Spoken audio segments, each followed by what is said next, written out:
Hindi pare-pareho ang bawat simula ng tagumpay. May ilan na isinilang na may puhunan, pero may mga tulad ni Aiza Peñaflor na nagsimula bitbit ang sipag, tiyaga at matinding dedikasyon bilang isang kasambahay.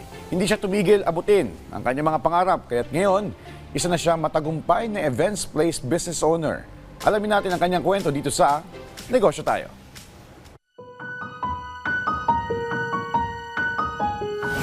You know what, mga kanegosyo, we were talking off-cam.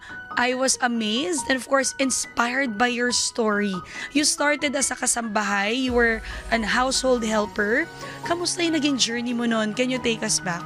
Mas pinili kong maging kasambahay ako kasi gusto ko makapagtapos ng pag-aaral. And super thankful kasi that time, na-meet ko yung family na to na super bait. So, tinanggap ko yung challenge. Morning is naglalaba ako, nag-aalaga ako ng mga papi nila, nag-aalaga ako ng matanda, nagluluto.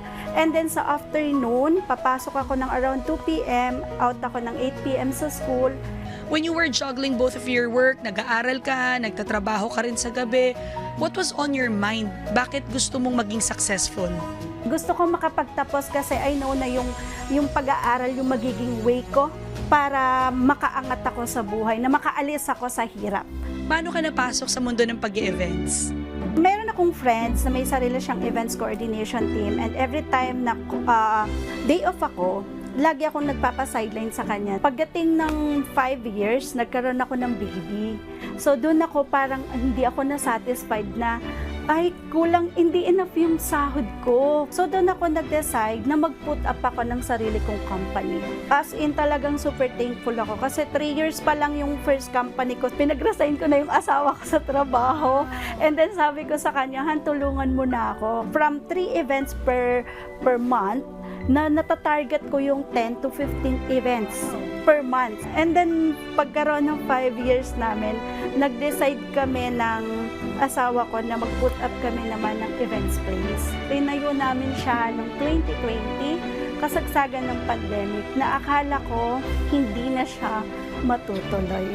Dahil muntik ko siyang ibenta habang pinagagawa dahil nga pandemic. Kami yung unang pinasara sa event industry. Napapansin ko yung walang pumapasok na bookings, walang pumapasok na income, at all palabas lahat. Doon ako nagulantang na yung passbook ko, 20 pesos na lang ang laman. Ano yung lesson na natutunan mo na pwede mong i-share sa mga kanegosyo natin dyan kasi very inspiring yung pinagdaanan mo? Lahat mahirap naman eh. Lahat ng trabaho, mahirap, walang madaling trabaho. Pero para sa akin, naging madali ang flow ng pagdinegosyo ko kasi bawat galaw ko, lagi kong pinagpipray muna.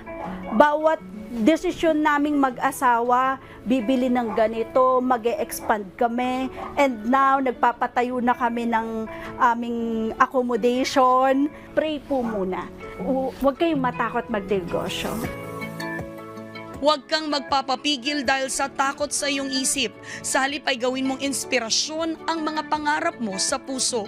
Yan po ang mindset ng business owner na si Aiza Peñaflor.